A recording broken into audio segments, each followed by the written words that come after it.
എല്ലാവർക്കും നമസ്കാരം.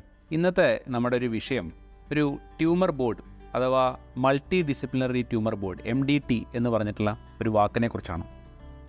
ഒരു ക്യാൻസർ ചികിത്സയിൽ നിങ്ങൾ ഒരു ഓൺകോളജി ഡോക്ടറെ സമീപിച്ചപ്പോൾ അല്ലെങ്കിൽ നിങ്ങളുടെ സുഹൃത്തിൻ്റെ ആർക്കെങ്കിലും വേണ്ടി സമീപിച്ചപ്പോൾ ഈ വാക്ക് കേട്ടിട്ടുണ്ടാവും.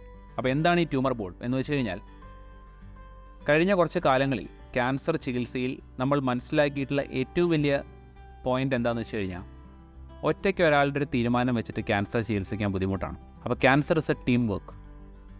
സർജൻ ഉണ്ടാവാം, മെഡിക്കൽ ഓൺകോളജി ഉണ്ടാവാം, റേഡിയേഷൻ ഉണ്ടാവും, പെത്തോളജിസ്റ്റ് ഉണ്ടാവും, റേഡിയോളജിസ്റ്റ് ഉണ്ടാവും, പെയിൻ ഫിസിഷ്യൻ ഉണ്ടാവും, പാലിയേറ്റീവ് ഫിസിഷ്യൻ ഉണ്ടാവും, റീഹാബിലിറ്റേഷൻ ഡോക്ടർ ഉണ്ടാവും. ഇതിൻ്റെ പുറമെ ഇൻ്റർവെൻഷൻ ചെയ്യുന്ന വേറെ ഡോക്ടേഴ്സ് ഉണ്ടാവാം. അപ്പോൾ ഈ എല്ലാവരുടെയും ഒരു ഇൻപുട്ട് ഉണ്ടെങ്കിൽ മാത്രമേ കൃത്യമായിട്ട് ഒരു ക്യാൻസർ എന്ന് പറഞ്ഞൊരു ചികിത്സ മാനേജ് ചെയ്യാൻ പറ്റുള്ളൂ. ഇതിൻ്റെ പുറമെ വയറിൻ്റെ ക്യാൻസറാണെങ്കിൽ ഗ്യാസ്ട്രോൻട്രോളജിസ്റ്റ് വേണം, ലങ്സിൻ്റെ ക്യാൻസറാണെങ്കിൽ പൾമനോളജിസ്റ്റ് വേണം, ഗ്യാസ്ട്രോ സർജൻ വേണം, വയറിൻ്റെതിനാണെങ്കിൽ ഒരു ബ്രെയിൻ ട്യൂമറാണെങ്കിൽ ന്യൂറോ സർജൻ വേണം. അപ്പോൾ ക്യാൻസർ ഒരു അവയവത്തിൻ്റെ ഒരു ഡിസീസ് സ്പെഷ്യാലിറ്റി അല്ല, മുഴുവൻ ശരീരത്തിനെയും ബാധിക്കുന്ന ഒരു അസുഖമാണ്.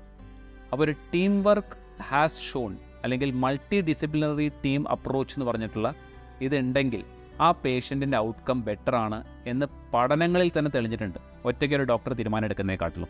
അപ്പോൾ അതുകൊണ്ട് ഒരു ഓൺകോളജി അല്ലെങ്കിൽ ക്യാൻസർ സംബന്ധമായ ചികിത്സയിൽ ഒരു ട്യൂമർ ബോർഡ് മീറ്റിംഗ്സ് അല്ലെങ്കിൽ MDT ഡിസ്കഷൻ ഭയങ്കര പ്രധാനമായൊരു ഘടകമാണ്. എല്ലാവരുടെയും കൃത്യമായിട്ടുള്ളൊരു അഭിപ്രായത്തിൻ്റെ ഒരു സംയോജനത്തിൻ്റെ അടിസ്ഥാനത്തിലാണ് ഒരു രോഗിക്ക് ചികിത്സ തീരുമാനിക്കുക. അത് 1ാം സ്റ്റേജ് ആണെങ്കിലും 4ാം സ്റ്റേജ് ആണെങ്കിലും MDT ഒഴിച്ചുകൂടാൻ പറ്റാത്ത ഒരു ഓൺകോളജി പേഷ്യൻറ്റിൻ്റെ മാനേജ്മെൻറ്റിൻ്റെ ഭാഗമാണ്. Thank you.